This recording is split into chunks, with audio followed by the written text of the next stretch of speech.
Hi friends, இதான் நம்மளோட இயற்கை இதயவனம். அங்கே பார்த்தீங்களா, நம்மளோட கார் அங்கே நிற்குது. நாங்கள் கிளைமேட் நல்லா இருக்குன்னு சொல்லி நம்மளோட இயற்கை இதயவனுக்கு வந்தோம்.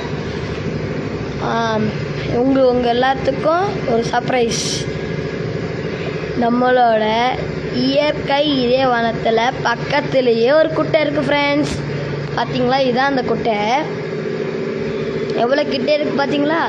அப்புறம் நானும் என் தம்பியும் குளிக்க ட்ரெஸ் எடுத்துகிட்டு கூட்டிட்டோம். அப்புறம் எங்களுக்கு பின்னாடியே எங்கள் அம்மா அப்பா வந்தாங்க ஃப்ரெண்ட்ஸ். என் தம்பி பனியனை உருறோட சொல்லிட்டு விட்டு வீசிட்டான் வெளியே. அப்புறம் நான் தான் போய் கொண்டு வந்தேன்னா அங்கே போய் அந்த குட்டையில் பார்த்தா நிறைய செடியாக இருந்துச்சு. அங்கே போய் நாங்கள் இறங்கலான்னு பார்க்குறப்ப எங்கள் அப்பான்னு சொன்னார் பாருங்க, உள்ளே பாம்பு இருக்குங்கடான்னு சொன்னாருங்க. யாரும் என் தம்பியும் உள்ளே இறங்கவே இல்லை. என் தம்பி பயப்படுறான். அப்புறம் நான் காலை வச்சு பொறுமையாக போனோம். அவன் வரவன் ஓடிட்டான் ஃப்ரெண்ட்ஸ். அப்புறம்தான் சும்மா காலை வச்சோம், கீழே தான் குதிச்சா உடக்கம் கத்திட்டு ஓடி வந்துட்டான். சரி நம்மளுக்குலாம் செட் ஆகாதுப்பா, இறங்கி ஓடி வந்துடலான்னு சொல்லிட்டு பார்த்தீங்களா, என் தம்பி இங்கே இருக்கான். இறங்கி ஓடி தான் சொல்லிட்டு பயந்து ஓடிட்டு வந்துட்டோம் ஃப்ரெண்ட்ஸ்.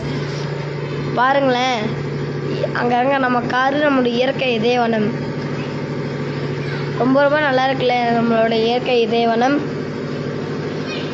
மறுபடியும் இந்த குட்டை இந்த பக்கம் பார்த்தா மீன் அங்கே துள்ளி குதிக்குதுங்க.